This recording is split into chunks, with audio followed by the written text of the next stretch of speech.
সোফাটা কিন্তু বাসার মেইন একটা ফার্নিচার, কিন্তু বাসায় যদি এরকম একটা বজ্জাত মেয়ে থাকে তাহলে সোফার ক্লিন থাকবে কিভাবে বলেন? তাই হঠাৎ করে দেখলাম ক্লিনারি পেজে সোফা অ্যান্ড কার্পেট ক্লিনার নামে একটা প্রোডাক্ট সেল হচ্ছে। তাই দেরি না করে অর্ডার করে ফেললাম। প্রোডাক্ট হাতে পেয়ে দেখলাম এটার মধ্যে 2টা বটল থাকে ক্লিনারের, একটা হ্যান্ড গ্লাভস থাকবে, সাথে এরকম একটা ওয়াশার বা রুমাল পাচ্ছেন, আর বটল থেকে লিকুইডটা স্প্রে করার জন্য একটা স্প্রে। সো এটার ইউজিং এ আমরা চলে যাই। প্রথমে বটলে আমি স্প্রেটা সেট করে নিলাম। সোফা ক্লিনিং এর আগে দেখলাম আমার টেবিল ম্যাটটাই পুরো নোংরা হয়ে আছে। সোফাতে এরকম ছোট ছোট স্পটের অভাব নেই। কুশন কভারটা চাইলে কিন্তু খুলে ওয়াশ করে নেওয়া যায়, কিন্তু সোফাটা প্রতিদিন ওয়াশ করাটা খুবই একটা ঝামেলা। এছাড়া যাদের বাসায় একদম ফিক্সড কভারের সোফা থাকে তাদের তো যন্ত্রণার সীমা নেই, তাদের জন্য এটা কিন্তু একটা লাইফ সেভার হতে পারে। এছাড়াও লেদারের উপরেও এটা বেশ ভালো কাজ করবে। সো প্রথমে আমি ভাবিনি এটা এত ভালো একটা রেজাল্ট। প্রথমে আমি স্প্রে করে 10 মিনিটস রাখার পরে আমি যে কোথায় ক্লিন করবো এই রুমালটা দিয়ে সেটাই খুঁজে পাচ্ছিলাম না, কারণ লিটারেলি আমি যে স্পটগুলোর উপর স্প্রে করেছিলাম এগুলি টোটালি আউট। কোথায় চলে গেছে আমি আর খুঁজেই পেলাম না। তারপরও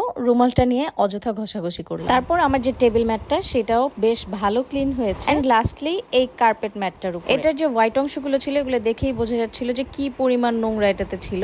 বাট যখনই আমি এটা স্প্রে করে 10 মিনিটস রেখে রুমালটা দিয়ে ওয়াশ করলাম, it's like a new mat. So যাদের বাসায় সোফা এন্ড কার্পেট ক্লিনিং নিয়ে ঝামেলা চলছে তারা অবশ্যই ক্লিনারি পেজ থেকে এই ক্লিনারটা অর্ডার করে নেবেন।